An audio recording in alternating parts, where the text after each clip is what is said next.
Olá, hoje eu estou aqui no centro de Belo Horizonte para meditar com vocês sobre Daniel capítulo 2. Lá Nabucodonosor, que era o rei da Babilônia, tem um sonho. Ele estava no 2º ano do seu reinado. E ele se atormenta com aquele sonho e chama seus mágicos, seus magos, seus adivinhadores. E ninguém consegue falar para ele o que ele sonhou e qual o significado daquele sonho. Bom, Nabucodonosor, então irado, decreta a morte de todos aqueles reis, magos, adivinhos, sábios, se não lhe desse o que ele sonhou e o significado do seu sonho.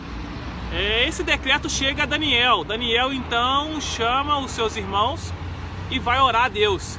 Deus revela a Daniel qual foi o sonho e qual o significado daquele sonho. Deus então revela a Daniel que o significado daquele sonho de uma grande estátua que Nabucodonosor sonhou simbolizava alguns reinos que viriam depois de Nabucodonosor.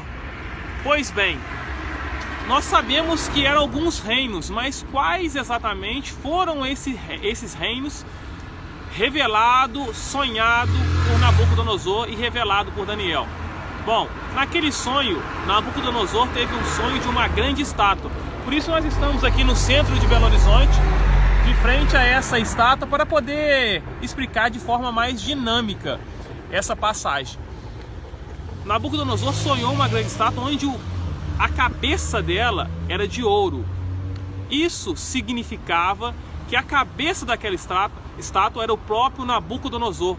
Ou seja, o domínio sobre a Babilônia e sobre todo o mundo estava sobre o seu pensamento, sobre o seu querer.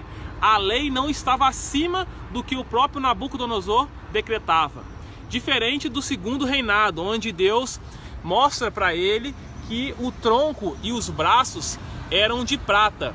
Qual o significado disso? Significa que teria uma junção. O tronco simboliza a junção dos dois braços, dois reinos. O reino Medos, do rei Dário, e o reino Persas, que era do rei Ciro.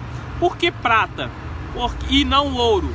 Porque esse reino, já a lei estava acima do pensar, do querer do rei. Nós temos essa passagem na própria Bíblia, quando Dario decretou que não poderia adorar, ajoelhar-se diante de outros deuses durante aproximadamente um mês, e somente a ele, e Daniel fica firme e ora ao único e verdadeiro Deus. Ele tenta abolir aquele decreto, mas aqueles mágicos que armaram toda aquela cilada diz: "Ô rei, a lei não pode ser abolida, a lei está acima do rei." E assim Daniel vai à cova dos leões. Então era um reino em que a lei estava acima da própria ordem do rei. A terceira passagem daquele sonho está entre o ventre e a coxa. O que significa isso? O ventre e a coxa era um novo reinado. Mas eu queria primeiro contextualizar o seguinte, utilizar da minha área profissional, que é a educação física, para poder entendermos melhor essa passagem. O ventre, ele simboliza o core, ou seja, essa região em torno, essa região umbilical, ela significa o equilíbrio de todo o corpo. Quando nós temos uma região umbilical enfraquecida, significa que nós temos uma instabilidade no nosso próprio corpo. E a coxa, que também faz parte desse reino, nela tem três músculos principais, e dentre esses três, 2 são fundamentais para a velocidade, para a corrida. E o que significa isso nesse reino? Foi o reino grego, onde o core, o equilíbrio, significa que após a morte de Filipe, Alexandre o Grande, que foi ensinado pelo filósofo Aristóteles, assume o poder. Mas ele consolida um reinado muito equilibrado.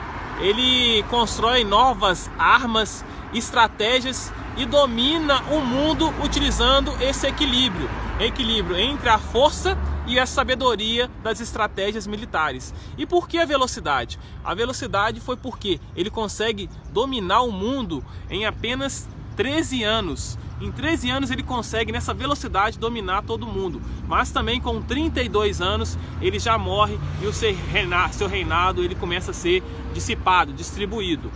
O quarto e último passagem desse sonho de Nabucodonosor é a perna de ferro e o pé de ferro e de barro. O que significa isso? Significa que foi o reinado de Roma, onde ele tinha essas duas linhas. Tinha um exército com uma política muito forte, mas um caráter corrompido. Então essa é a característica do reinado de Roma. E para finalizar, nós temos uma pedra que vem do alto, não esculpida por mãos humanas, onde ela vem, toca o pé e destrói toda a estátua. Mas quem será, o que será essa grande pedra que destrói todos esses reinados?